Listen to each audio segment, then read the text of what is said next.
Welcome, everyone.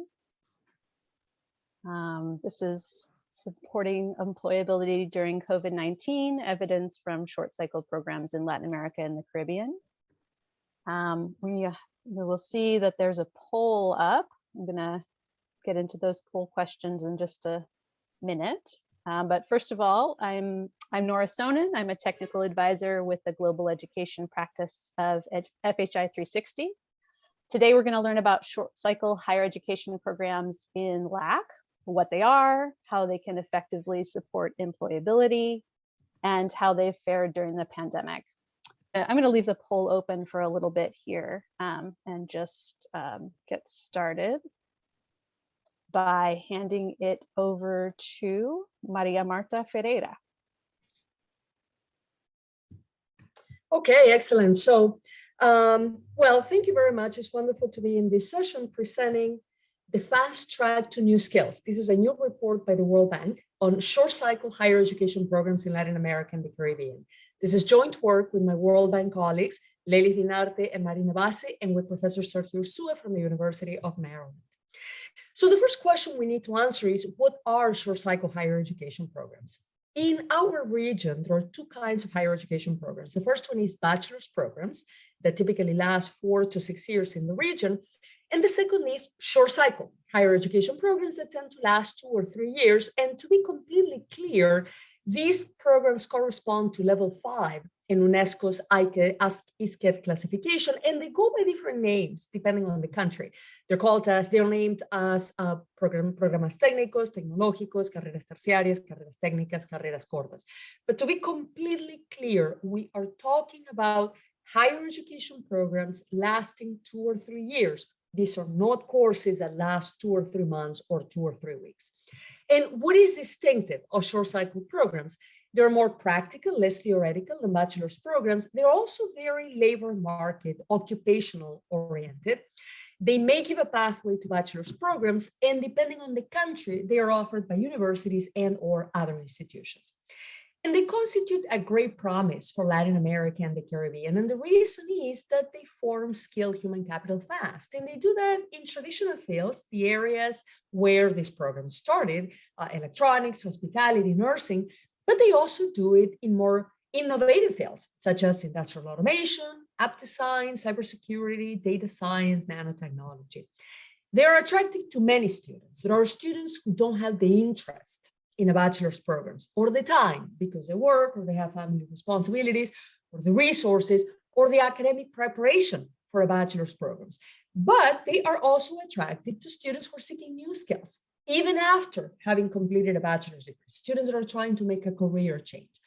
They're also attractive to employers. World Bank surveys tell us that finding qualified employees is a struggle for 24% of employers in the world, but for 32% of employers in Latin America and the Caribbean. Our region is the one that most struggles to find qualified employees. And this clearly tells us about a disconnect between what the educational system is producing on the one hand and what the firms, the employers, are demanding on the other. And yet, despite this broad attractiveness, there is a stigma for short cycle programs in our region, and I'm going to come back to this issue later on in the talk. In our region, there's been a great expansion of higher education in the new millennium. So here we're going to look at higher education gross enrollment rates that basically measure the proportion of individuals between 18 and 24 years old that are enrolled in higher education. And we do this for the various regions of the world for 2000 and 2017. And we see that in our region, the growth has been unprecedented because gross enrollment rates have more than doubled in less than 20 years. So this has been a very fast, large expansion by international standards. And this is clearly good news from the point of view of access.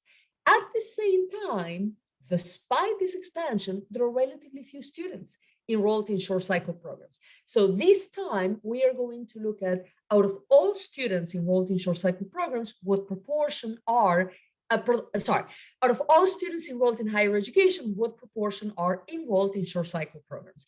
And we do that again for every region of the world, 2000 and 2017. And we see that in our region, that proportion was already low, and it's even lower now at 9%, clearly one of the lowest in the world.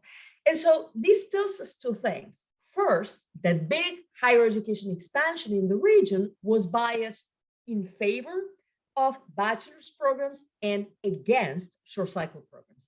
Second, the very fact that the region produces so many bachelor's graduates and so few short cycle program graduates might be one of the explanations for this disconnect between what firms need and what the educational system produces. A very interesting thing about short cycle programs is that they tend to attract more disadvantaged, less traditional students than bachelor's programs. So here we're going to compare the average characteristics of students in bachelor's and short cycle programs in the region. And we see the short cycle programs tend to attract students who are a little older, a higher fraction of females, a lower fraction of students living in urban centers, a higher fraction of students who are married or have family responsibilities, a higher fraction of students who are employed while they study, and a higher fraction of students who come from low and middle income households. In other words, short cycle programs promote the inclusion of students, both within higher education and later on in economic and social life. And despite this disadvantage, short cycle programs have higher completion rates than bachelor's programs. So here we're looking at completion rates for bachelor's and short cycle programs in the various countries in the regions and in the region as a whole. And we see that indeed, short cycle programs by and large have higher completion rates than bachelor's programs. Moreover, graduating from a short cycle program is better than starting but not finishing a bachelor's programs from the point of view of labor market outcomes. And so we are going to look now at labor market outcomes by educational attainment, beginning with the unemployment rate. And so we're going to be looking at 5 educational attainments, 5 highest possible levels of education.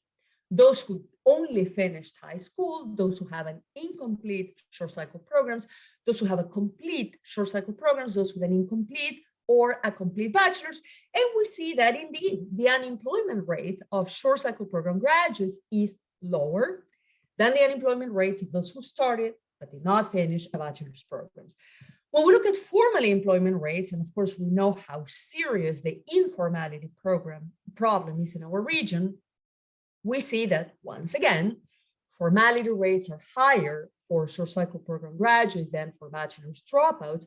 And when we look at the additional wage relative to just finishing high school, we see that short cycle program graduates earn on average 45% more than those that only finish high school, whereas bachelor's dropouts only earn 28% more.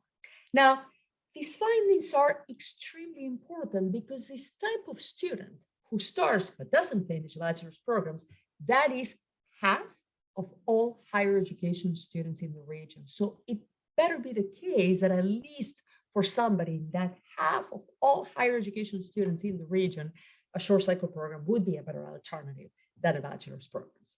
Now, one thing that we want to be very clear about is that despite these good average outcomes of short cycle programs, there is great variation among programs, both short cycle and bachelor's programs. So I'm going to illustrate this looking at lifetime net returns for short cycle and bachelor's programs in Chile. So for every short cycle and bachelor's programs that is offered in Chile, we calculated total lifetime net returns. In other words, by what percent your lifetime earnings as the graduate of a particular program exceed those earnings that you would get if you just finished high school, removing the cost of obtaining that particular degree.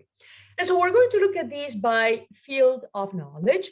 And so the first thing that we see is that the average return to short cycle programs clearly varies depending on the area of knowledge. It's very high for law, engineering and technology, business.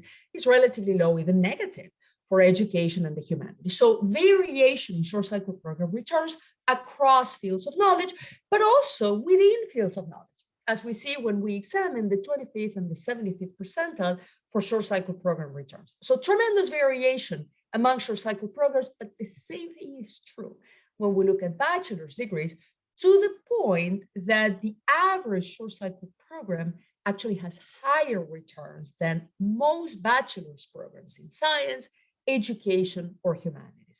In other words, there are some short cycle programs that have very high returns. There are some bachelor's programs that have some very low returns. And for a student who's choosing a program without knowing this information, this enormous variation poses serious risks. So we're going to go back to the issue of information and public policy towards the end of the talk. Something that is very interesting about short cycle programs is that they have a dynamic supply. So we're going to look at some indicators for short cycle and bachelor's programs in Colombia, starting with the average program life. In other words, on average, how many years go by between the moment that a program is first offered until it closes down. And we see that short cycle programs tend to be offered for about 7 years, which is a lot less than bachelor's programs. In any given year, about 21% of short cycle programs are new. They were just opened, which is a lot more than bachelor's programs. And in any given year, about 18% of short cycle programs are closed, which is a lot more than bachelor's programs. In other words, there is a lot more churn in the short cycle program market than in the bachelor's market. Why? Because short cycle programs respond faster than bachelor's programs to the needs of the local market. And so, for example, if in Medellin, Colombia, this year, there is an increase in the demand for individuals with an understanding of digital logistics, we are more likely to see new short cycle programs in response to that demand than new bachelor's programs. And this dynamic supply is a critical feature, especially now when the demand for skills is changing so fast. Now, as we saw, only some short cycle programs are good. What makes them good? And by good, we mean programs that deliver good outcomes, good academic and labor market outcomes, independently of whether they take in students who are well academically prepared for the program. And it turns out that answering this question is very hard. Very often, we don't know the outcomes of students in the programs. We don't know whether they find jobs, we don't know what salaries they make. But furthermore, what we don't know is what it is that programs do. Do they connect with the private sector? What kind of professors do they hire? How much time they spend in practical training? And as a result, the issue of what makes good programs good remains a question that we don't have an answer for. And so to answer this question, we designed and implemented a unique survey, the World Bank Short Cycle Program Survey. We interviewed more than 2,000 program directors in the region with a very high response rate of 70%, which is remarkable because most of these survey actually took place during the pandemic. And the survey, the program directors answered questions about a very broad variety of topics: students, faculty, curriculum, infrastructure, cost, legal regulation, governance, links with industry, job search assistance. And they also reported the average academic outcome of their students and the average labor market outcomes. Furthermore, for some countries that we surveyed, we also had access to administrative student level data. Now, one thing we learned is that these programs are connected with the private sector, and this is a crucial difference relative to bachelor's programs. So, for example, in terms of how they connect with the industry, the vast majority of these programs has some kind of internship agreement with local firm. They also collect data on how their graduates do in the labor market. Often the firms help design the curriculum of the program, the evaluation of the students. Also, the programs assess the need of the local firms. They go and ask the local firms, what do you need this year? Firms often lease equipment. The programs assess whether the employers are satisfied with the graduates that the program is sending them. Sometimes the firms help train the teachers. Furthermore, the programs get involved helping the students find jobs. For example, they give them information on the labor market, they train the students for job interviews, sometimes they coordinate or they arrange the job interviews, or often they run an employment center so that the recruiters can come to campus and meet the students. Okay, very good. So with this information, in other words, knowing the outcomes that students have academically and from the point of view of employment, but also knowing the practices, the things that the programs do, we can answer the question of what do good programs do? And the answer is that graduates have better chances of finding formal employment and find higher salaries when they attend programs that have very specific characteristics. First of all, the programs connect with industry in the ways that I just described. They provide job search assistance to their graduates. They have adequate infrastructure for practical training regarding labs, workshops, equipment. They provide academic remediation, which these students very much need, given their background, during the program. If you give too much remediation before the program, the students get discouraged, they lose interest, and they drop out. They teach numerical competencies. They may give a pathway towards a bachelor's program, and they hire faculty with industry experience, not with research experience, but with industry experience. In other words, good programs apply very intentional practices. They begin by saying, what does the local labor market need? Okay, given what the market needs, let me think backwards on what kind of program I'm going to design, what kind of curriculum, what kind of faculty I'm going to hire. And so these good programs are the ones that we definitely need more of. And the fact that we can identify what makes a program good surely will help us improve the programs that are not so good, but also replicate the good ones. And so in a good short cycle program system, only good short cycle programs would be offered, and students would have the means and the interest to attend them. These programs wouldn't have a stigma. And so the question is, how can we build this system? So let's briefly talk about policies for a good system. First of all, collect and disseminate information on short cycle and bachelor's programs. So ideally, we would have a website where we would report for every single program offered in the country, what salary they obtain on average, the graduates from the program, what are the employment rates, how much does it cost to do this program, what is the graduation rate.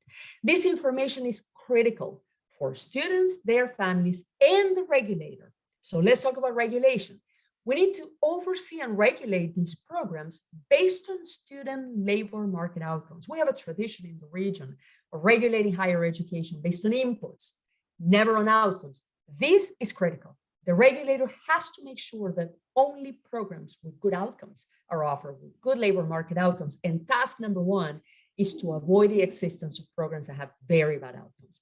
We also have to help finance these programs. The main reason why students drop out of these programs is financial struggle, which shouldn't surprise us, given how vulnerable these students are.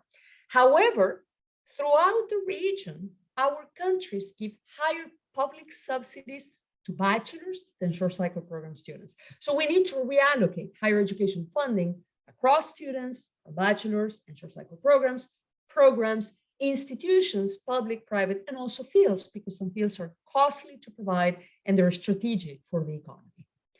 We also need to facilitate the education pathways so that we can have a true system of lifelong learning and give credentials for every module that is completed so that credentials can accumulate towards short cycle programs, towards bachelor's programs, credentials based on competencies, not just on the mere completion of credits.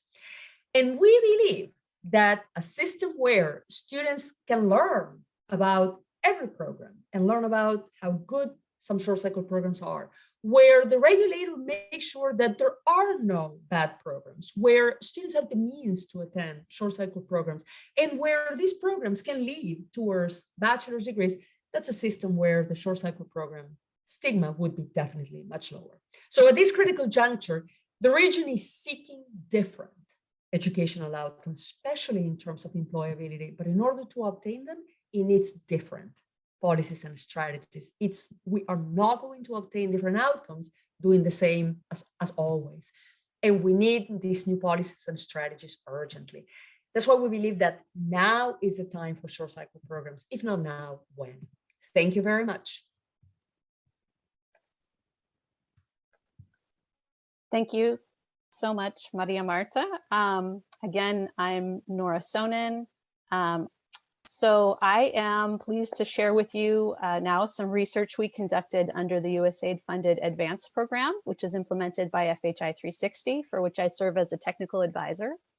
FHI 360 is a nonprofit human development organization that works with local institutions around the world to improve lives in lasting ways. And in my capacity as a technical advisor, I support workforce development and higher education programs globally. The Advance program, which we've implemented since 2015 in the Dominican Republic, Guatemala, Honduras, and Jamaica, engages stakeholders from the education and private sectors to make technical training programs, or short cycle programs, more relevant to the market based on country-specific workforce needs. Next slide, please. So here's just a brief overview of what I'll be talking about today. And on the right-hand side, you'll see the publication, which is available on our website, which summarizes the findings that I'll be sharing today. And the next slide. So Advance works with 12 higher education institutions across those 4 countries that I mentioned to strengthen their capacity to deliver market-relevant technical tertiary programs. And as the pandemic unfolded, we wanted to better understand its impact on these programs in our countries of implementation. And we also, threw in El Salvador for good measure, we looked at 6 areas, which I will elaborate on in this presentation. Next slide, please. Briefly, how did we carry out this work? We undertook a desk review looking at advanced program documents, including graduate surveys in Guatemala and Honduras, findings of a study of barriers to access and completion to technical tertiary education in the Dominican Republic. We carried out a survey of institutions in English and Spanish, and we held a virtual stakeholder consultation in Spanish.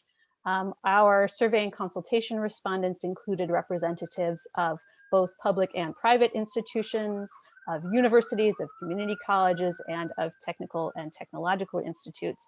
And we held parallel tracks during these consultations so that both high-level institutional officials and program directors, academic coordinators, and teachers would have a chance to share their perspectives with us. Next slide, please. So a little bit of context from our desk review. So as of March 2021, when we conducted this research, higher education institutions across the region had largely suspended their face-to-face instruction because of the pandemic. The vast majority had shifted to virtual instruction. However, prior to COVID, little higher education was being conducted online. So most professors and students had no experience teaching and learning virtually. You may know, if you're familiar with the region, that internet and mobile access is uneven. It is worse in rural areas. And you'll see here some baseline numbers of short cycle program enrollment for our countries of implementation. And I would note that these enrollment levels prior to the pandemic were increasing. We know that in the region, short cycle program students are more likely to come from disadvantaged backgrounds and are less likely to have access to the technology and data and connections that they need to participate in virtual learning. I would also note, of course, you are aware, with the pandemic came significant employment loss, with some sectors, tourism, hospitality among them, not surprisingly hit worse than others. And we know that young people and women's employment was particularly impacted by the pandemic. Next slide, please. So here are some of our general findings at the 1-year mark. And I'm underscoring that we did this research more than a year ago, and things have evolved since then. So this is a snapshot at a certain point in time. But much of these findings still hold. So institutional representatives were at that point hopeful about the possibilities that technical tertiary education offers to disadvantaged populations, and some were seeing increasing acceptance from employers of this type of education, despite the stigma that Maria Marta was talking about. However, many were discouraged by the difficult economic and labor market conditions in their countries, and in some cases, continued lack of value placed on these types of programs. Again, in some cases, institutions were concerned about their finances and about the low demand for their virtual programs. We estimate that more than 33,000 short cycle program students across our countries of implementation became disengaged during the first year of the pandemic, and perhaps twice as many potential students deferred their education plans. Next slide, please. So here are some of our findings by theme. In terms of access, enrollment, retention, and completion of tertiary technical education, these were all impacted due to the economic and connectivity challenges that students were facing. Institutions faced questions about how relevant technical programs can be when they're being delivered virtually. Private institutions reported to us that they saw enrollment decreases of in the range of 30 to 60%. And that dropout rates were in the range of 10 to 30% early in the pandemic. In terms of adapting content and delivery to virtual modalities, institutions said their main challenges lay in teacher training and in undergoing this massive change from face-to-face to active digital methodologies. They saw the practical aspect of their technical programs, the hands-on work, the labs. Those were the most drastically affected in the move to virtual learning. However, the pandemic, as you have heard and it's probably experienced yourself, was really spurring all types of institutions to accelerate their short-term strategic plans to transform themselves digitally. Next slide, please. In terms of the quality of learning, we heard from institutions that already had competency-based models and robust technology platforms before the pandemic that they were seeing relatively better results. However, they also reported that socio-emotional competency of their students was being impacted, which was in turn affecting academics. Another group of institutions which did not have these structures and supports and resources in place saw a greater decrease in learning quality, lowered their expectations of the competencies their students would be gaining, and were facing major challenges in virtual learning by doing. We heard from teachers, they were working hard, they were adapting, but in many cases they were being asked to do much more work and sometimes without their full salaries. They were fatigued. They were concerned about returning to face-to-face instruction without proper tools and precautions. Next, please. So getting a little bit more specifically into employment and employability. So I mentioned, the massive employment loss in the region. And although there has been some economic growth and employment recovery in the region since the worst of the pandemic, around 5 million jobs across the region are gone. And the majority of the jobs which have recovered have been informal. We heard from students in the Dominican Republic, specifically, they were perceiving really low probability of finding good employment during COVID. And we heard that women were more pessimistic than men about finding a good job or starting a business in this environment. You'll see here some survey data of our graduates. In the range of 80% of students, graduates, I should say, in Honduras and Guatemala reported that either their employment had already been affected by the pandemic or that they thought it would be in the near future. Institutions continued in this context to carry out outreach to employers, but with varying degrees of success, needing to innovate to find new ways forward in the new virtual or hybrid world of work. We know that the job market is and is particularly challenging for students who didn't get to do practical training or internships, and they might need other ways of building their skills to get jobs. So to the point of how did some of these higher education institutions respond, you see here this image promoting a virtual job fair. Advance supported our partner University UPANA in Guatemala and its job board to hold this fair along with private sector partners. So over 200 participants attended, registered in a platform that allowed them to highlight their technical and their soft skills. 32 businesses participated, including over 300 job postings. More than half of students who applied to jobs at the fair were selected to continue in the hiring process, and almost 30% of those students were hired. Some other innovations or responses, which we saw with Advance, our partner universities in Guatemala and Honduras worked to develop and deliver virtual entrepreneurship and employability modules to students. For example, with a partner university in Honduras, students from the clinical laboratory degree program had 16 hours of customized virtual training, including content related to aligning their career goals with local market opportunities, job search preparation strategies, interview preparation practice. Again, our partner university, UPANA, innovated by digitizing its business administration degree program,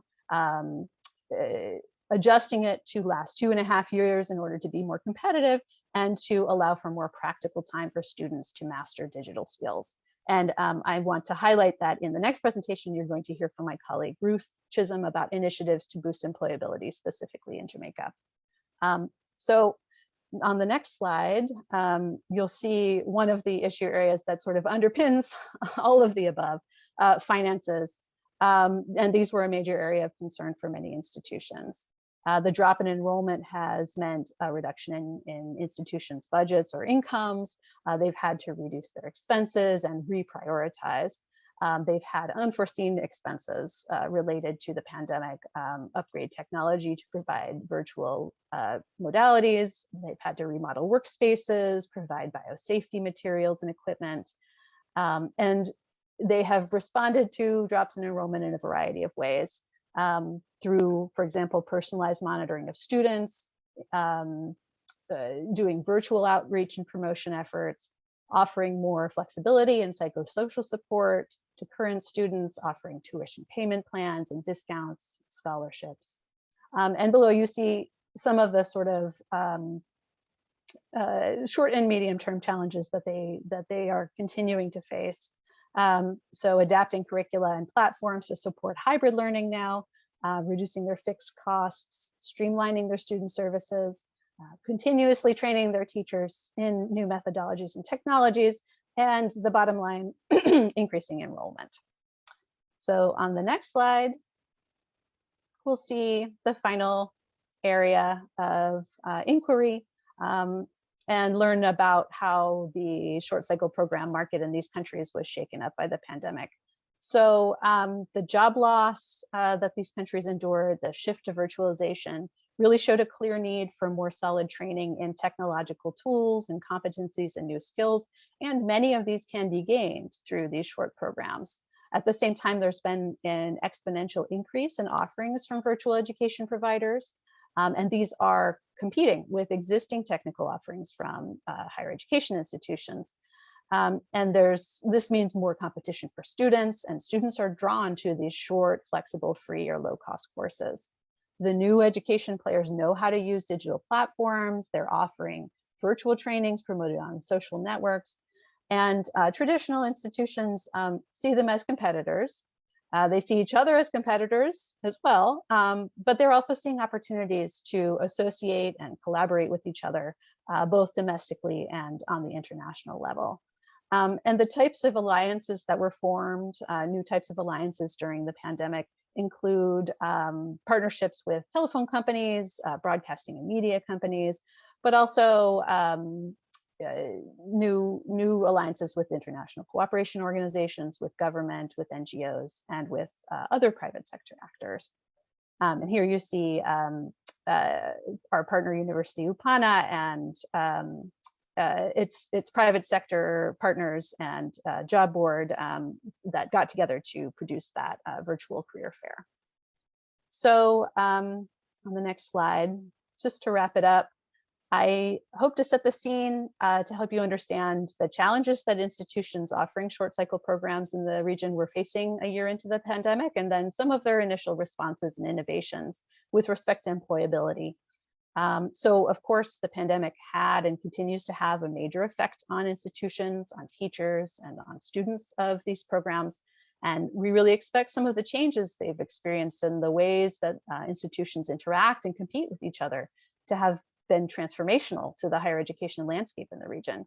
But we still do have a lot more to learn about, which career fields have been most pandemic proof, and which specific employability interventions have been most effective for different populations and in different contexts. So thanks so much for listening. I hope you'll continue to put your questions in the chat for our Q&A at the end. And I'm also inviting you to use the chat to tell us about how you are working to support employability during the pandemic. Now, I am pleased to turn things over to my colleague, Ruth Chisholm. Ruth.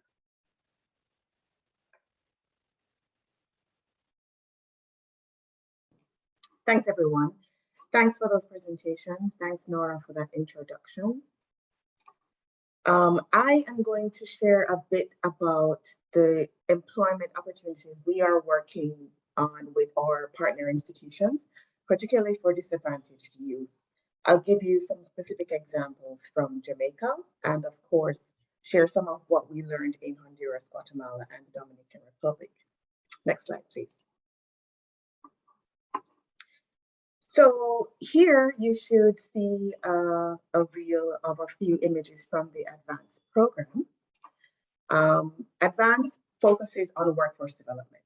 And the key part of advanced is really trying to build the connection between industry and the higher education institutions.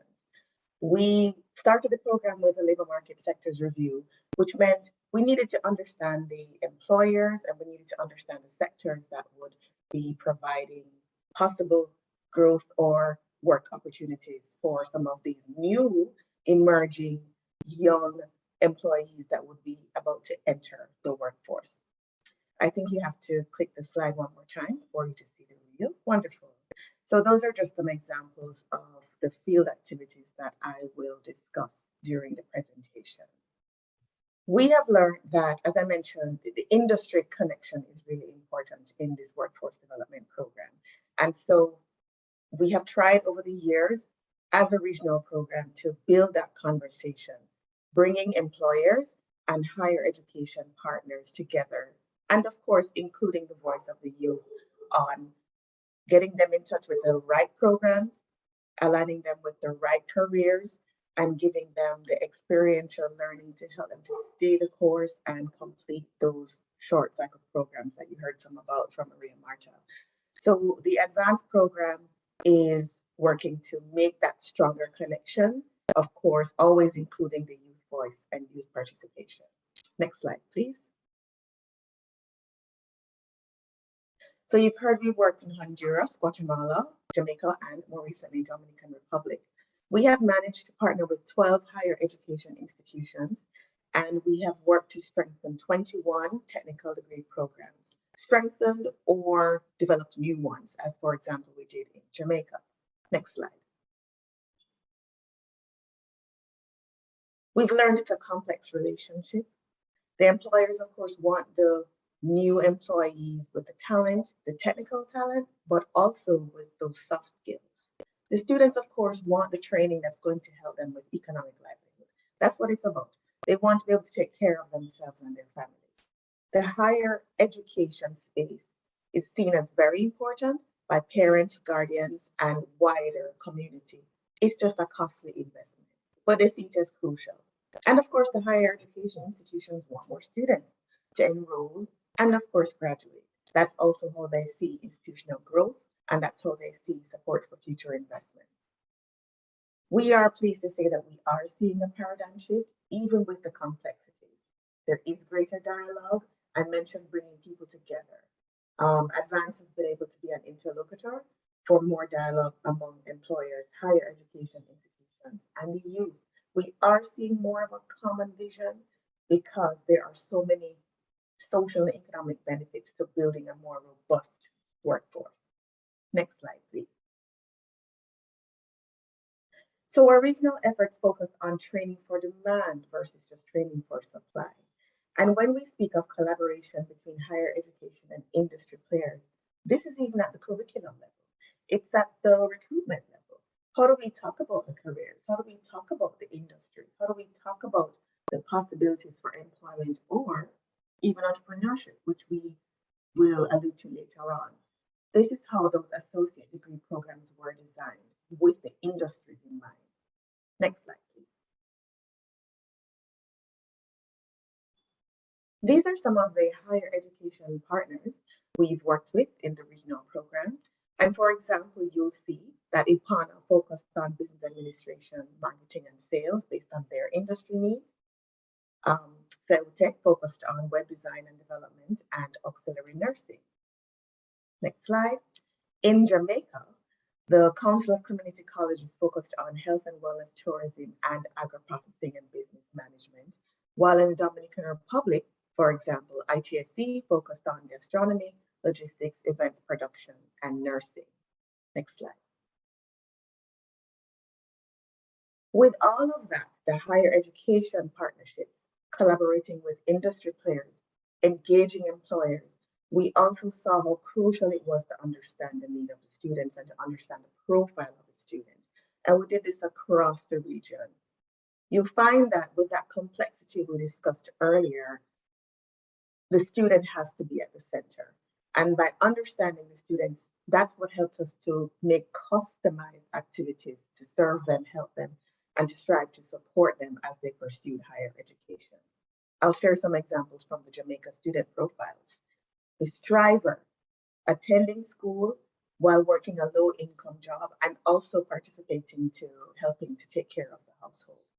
The chosen, that first one in the family to pursue higher education. The beacon, perhaps from a highly political and volatile community, lots of temptation to get involved in negative activities or illicit activities, but manages to get into a higher education program. Next slide.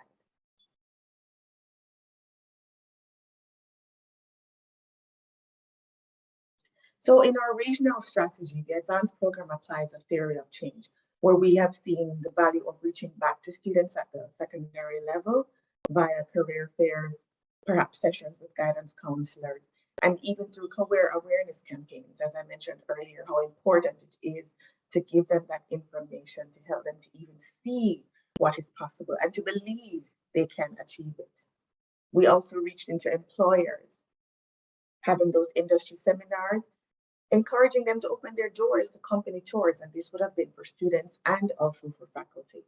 Some have even participated on advisory boards with our institutions so that they can influence and support the skills that are being taught and to also ground some of those theoretical lessons with the competency-based classes and just generally to help to understand the workforce needs. We reach out to our higher ed partners to help them to strengthen how they have those conversations with employers. And we have really been working, for example, in Honduras to really build the graduate portfolios and to see how they track students to help them to really access work and to share how they are doing in the workspace. Next slide, please. This is an example from a reach back activity in Jamaica, where we did our rural engagement with guidance counselors, sharing career awareness materials, because that's what we heard. There was a value and a great need for hard copies of material and also digital, which is an interesting combination when we talk about the impact of the pandemic. There were some negatives, but there were also positives. So we as a program have continued to share hard copies of material, but also making things available digitally. Next slide. So with the COVID-19 impact, you heard of some of the research that Nora mentioned. The pandemic really worsened the challenges that young people face. We talked about those student profiles. So life was already hard and the pandemic made it harder. We certainly saw a move from face-to-face programs to more virtual engagement, with other challenges in terms of limited access to resources and limited internet connectivity. Lockdowns and curfews in Jamaica, for example, resulted in hindrances to work readiness. So several opportunities for micro internships, externships for faculty would have been thwarted because companies were not able to open their doors. Next slide. And so you saw that immediate shift in student engagement. We do have to laud our higher education partners. With their limited resources and sometimes really challenging positives that make it difficult for them to be more nimble and more flexible, they did jump into the opportunity to use technology and to find new ways of helping students. We certainly saw them open to using more remote learning options. The pandemic actually helped them to fast track these things, and we saw this happening across the regional program. Next slide. So these are some of the examples from Jamaica. We turned an in-person World of Work course into an e-course. Practical activities where students could go through at their own pace. It was converted to a self-paced e-course that they could access via their own digital mechanisms or through their partner university system. Next slide. We also supported a digital employability guide. So we had hard copies of that guide itself, a handbook, but also one available for digital download. And there are 7 steps presented in the guide, and it also has practical activities that the students can complete on their own. And we're hearing really good things from the higher ed institutions about how user-friendly it is and how much of a resource it is for the students and even faculty in guiding their own students during classes. We even had hybrid internships, and this was exciting because in the height of the pandemic, as we learned more, we saw companies becoming flexible in how they engage some of the students. So you're seeing a screenshot here of this is orientation for work experience. And this is Gamali. He did his hybrid internship with a company called Grace Foods. And this is where he did a lot of research because he wasn't able to go into the program. So you see, even with the complexities of the pandemic, opportunities did arise. Next slide. So some of our next steps as we get ready to close, and I invite you to share your thoughts in the chat. As a program, we are definitely continuing to work with our higher education partners to customize those student services. I mentioned those student profiles before. This is how we were able to do it. That kind of engagement and trying to understand on the student level the needs, not just academic needs, but also the social and emotional learning needs as well. We're certainly continuing the data gathering effort because we see how valuable it is to drive student training to match those industry demands. And we certainly are working towards sustaining and investing in it. The schools are ready. They just need more partners and more support to strengthen and build out those virtual platforms for more practical learning and career services. So with that, I will close, and I hope to engage more of you either in the chat if we still have more time, or certainly via the advanced program social media platforms, via Twitter or Instagram, and you can certainly see more about our regional efforts via the YouTube video. So I'm Ruth Chisholm, and I'm going to turn this back over to our host. Thank you very much.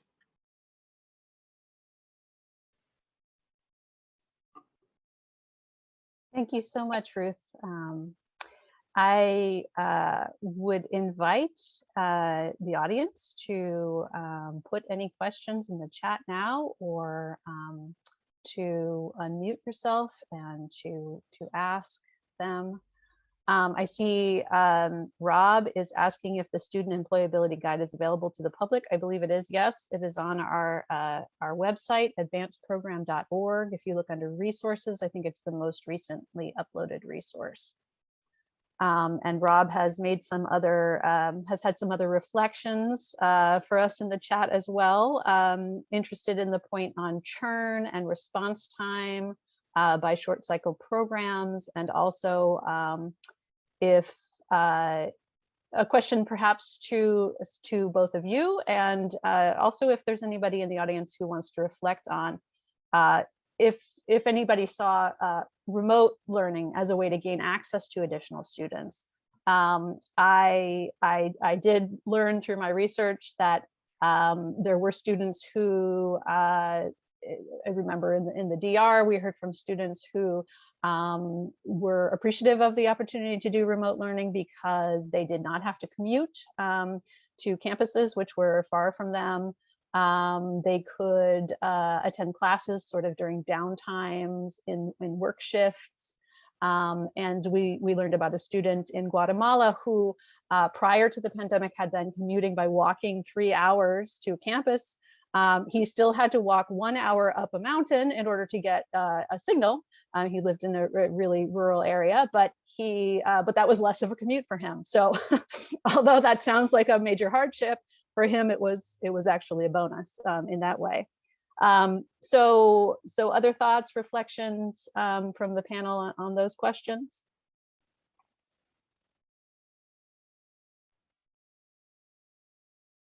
Ruth or Maria Marta? Any upsides of remote?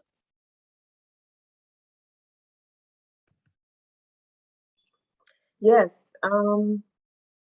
there have been upsides in terms of now we see the higher ed partners looking more at a competitive advantage, right? So there is the access, of course, the benefit to students, particularly those who want to take on higher education programs and are pursuing perhaps a short cycle program while working.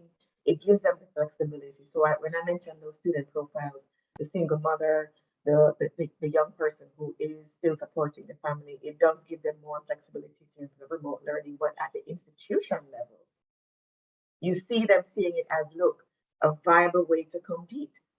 Come to our institution. We are thinking of you. We have more accessible, more flexible entry and exit points in the program. And so we are seeing them build on that momentum now. And I expect to see further momentum in the new academic year in September.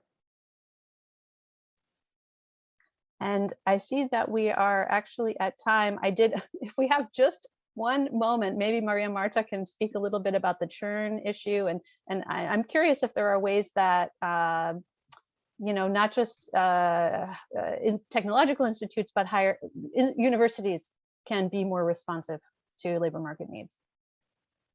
Yeah, so that's a great question. I think all institutions should be more responsive to labor market needs. However, I also think that short cycle programs, on the one hand, are shorter. They're easier to put together. It is easier to put together a 2-year program than a 5 or 6-year bachelor's program. So that's probably why they churn faster. The other part is that the institutions that teach these programs in general are not universities in many countries. And so they have more flexible structures. Universities are often weighed down by sort of different procedures, and so they are not necessarily responsive. But the other important issue is financing. Something else that we find is that private institutions are actually more responsive than public institutions, even when you look at those that just offer short cycle programs, and that shouldn't surprise us. These are institutions that have to offer a relevant product, otherwise they simply don't have a revenue. That's a huge difference between private and public institutions. So how we finance these institutions matters, which is why we advocate for a regulation of all institutions, public and private, that is outcome-based. No program, no institution, public or private, should receive any kind of public funding unless the students are finding jobs. Thank you. Thank you. Yes, it calls for more evaluation of outcomes, more research. All right. Well, thank you everybody for joining us. It's been a pleasure to be with you today. I'm happy to answer any further questions that you have. Reach out to me via email. I'll put it here. And we hope to see you at future learning events. Thank you so much.